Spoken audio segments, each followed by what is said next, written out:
Master, waiting for your prompt. The secret AI brain behind Operation Epic Fury. What if I told you an artificial intelligence predicted the exact date of the Iran strike, 3 days before it happened? What if I told you the same AI systems that ran Operate Cherry Camera and Hurricane turned away automatically without a single human making the decision? And what if I told you, on the very same day America launched strikes on Iran, the SDR fired the AI company whose technology was being used inside that operation? I'm Weston Gage. Welcome to Strategic Pivot. Tonight, we pull back the curtain on the AI brain behind one of the most significant plans in modern history. This is going to shock you. Let's go.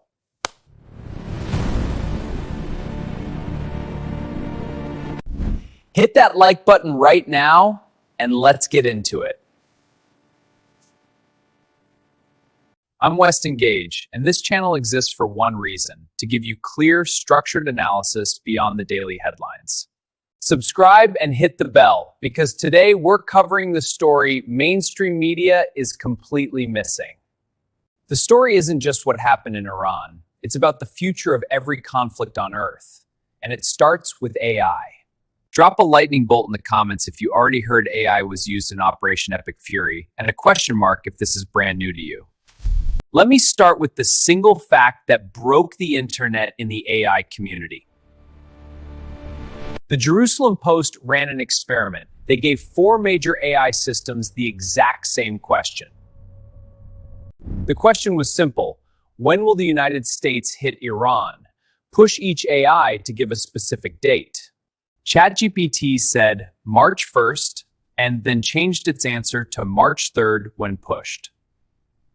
Google Gemini refused a specific date, said there were too many variables. Anthropic's Claude refused at first, then gave a March 7th to 8th window as most probable. And then there was Grok, single answer, no hesitation, February 8th, 2026. The United States and Israel launched Operation Epic Fury on February 28th, 2026, the exact date Grok predicted. How? Grok called it straight pattern recognition using only publicly available information. Quick cross-reference satellite data showing carrier movements toward the Gulf. The collapse of Geneva nuclear talks on February 26th. Troop positioning reports, historical U.S. strike timing windows. Think about what that means. A chatbot that anyone can use for free assembled public data and pinpointed a classified military operation, more accurately than most intelligence analysts. The era AI-powered geopolitical prediction is not coming. It's here, right now, used by any person on the planet with a phone. Does it scare you that a free AI chatbot can predict classified military operations? Drop yes, it's terrifying, no, it's impressive, or both in the comments right now. I want to see your take. But Grok predicting the date, that's just the beginning. What follows has significant strategic implications, because the Pentagon itself was using AI to run the operation, and then fired the company on the same day. Here's where this story gets genuinely unbelievable. According to Axios, the US military used Anthropic's Claude AI technology to support the Iran strikes. Claude was used for intelligence assessments, target identification, and simulating battle scenarios. The same AI that millions use for emails and homework was used to help run a unique military strike. But here's the twist. On the same day, the same 24-hour window that American bombs were falling on Tehran, the president ordered all government agencies to immediately stop using Anthropic's services.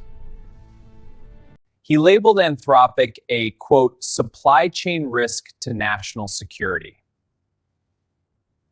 Defense Secretary backed up, posting that he was ordering the institution to designate Anthropic a security threat. Anthropic says it's fighting the decision on court.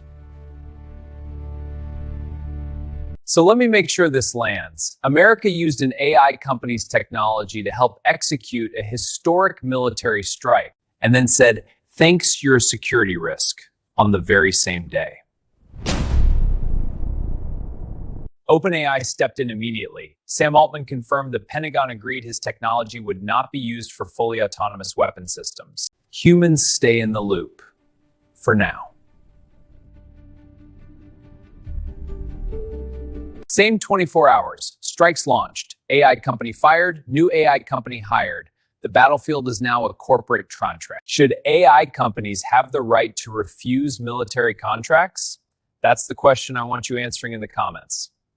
Because the public knows about missiles and jets, nobody talks about the AI systems running underneath them until now. Let me introduce you to the gospel, an AI that automatically reviews satellite data and generates hitting target recommendations.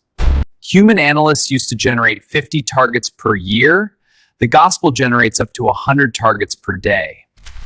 That is a 730 times increase in targeting speed. Let that number sink in.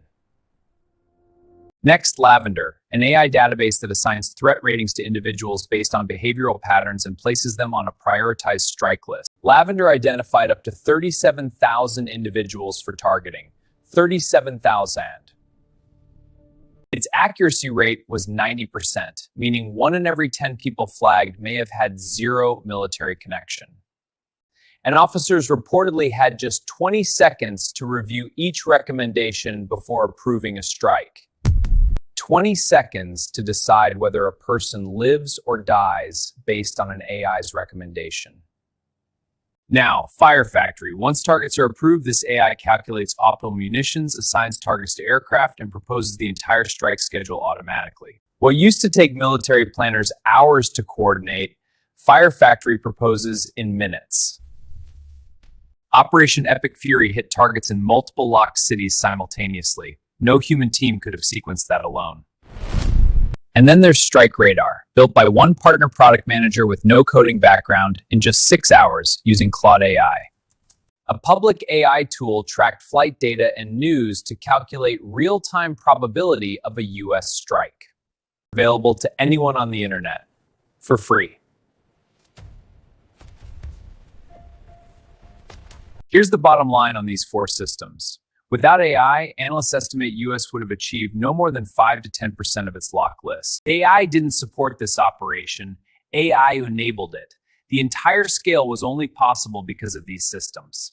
Which AI system shocked you the most? Gospel, Lavender, Fire Factory, or StrikeRadar? Drop it in the comments. I'll feature the top answers in my next video. I want to slow down here because the technology is incredible and the ethical questions are just as massive. Supporters argue faster targeting reduces time the enemy has to counterattack, protecting US troops on the ground. AI-guided precision munitions aim to reduce civilian casualties compared to older, unguided bombing methods. Both countries maintain a human-on-the-loop doctrine. All final strikes require human sign-off. But critics raise the 20-second problem. The UN says nominal human input is not real oversight. A 10% error rate, the UN says 1 in 10 flagged people may have had no actual establishment connection. There is currently zero binding international law governing AI in warfare. Zero. Congress has not voted on this once. The UN Secretary General and senior legal experts have called the use of these systems deeply troubling under international humanitarian law. Should there be a global law banning fully autonomous AI weapons? Yes, no, or it's complicated? Comment right now. I know some of you are thinking, Weston, this is happening over there. What does it mean for me? Oh no, this is getting serious. This fig 20% of the world's oil flows runs right through this conflict zone. Shipping giant Maersk already paused Gulf sailings. Watch your gas pump, because if this escalates, prices will feel it fast. Stock markets hate uncertainty. AI-driven military escalation creates the kind of volatility that moves faster than human conflicts ever did. If you have travel plans in the Middle East region, multiple Gulf airports were hit. Check with your airline right now. Here's where this is all heading. 3 scenarios. You decide which you think is most likely. AI accelerates human decisions but never replaces them. A new Geneva Convention for the algorithm age. Scenario B, no treaty happens. Every nation races to build faster AI war systems. Whoever has the best AI wins conflicts in hours, not years. AI systems make decisions faster than any human chain of command can respond. A single algorithmic misfire triggers escalation no human chose. Here's what former military AI experts say. The window to establish Scenario A, a global framework, is closing fast. Every month without international law is a month where Scenario B deepens, and Scenario C moves from science fiction to possibility. The Jerusalem Post analysis states, without this AI infrastructure, Israel would have likely achieved no more than 5 to 10% of its target list. AI didn't just change this operation. AI defined what was even possible. Vote in the comments. Scenario A, B, or C. Which future are we actually heading toward? Strategic Pivot community, let's see what you think. And here is where this all comes together. Let me bring it home. On February 28th, Thai strikes. It witnessed the first major conflict where artificial intelligence was the backbone, not a support tool. An AI predicted the date. AI systems generated the targets, AI coordinated, and an AI company got fired on the same day for refusing to hand over full control. We are living inside the turning point, when the question stopped being, can AI fight wars, and became, who controls the AI that fights wars? That answer is being decided right now. And most people have no idea it's even happening until they watch videos like this one. Number one, hit that like button right now. Not for me, to make sure YouTube shows this to every American who uses AI every day without knowing it's planning military operation. Number two, subscribe and hit the bell. Number three, drop your biggest takeaway in the comments. What shocked you most? I am personally reading every comment in the first hour. I'm Weston Gage. This is Strategic Pivot. The pivot is already happening. Make sure you're on the right side of it. See you in the next one.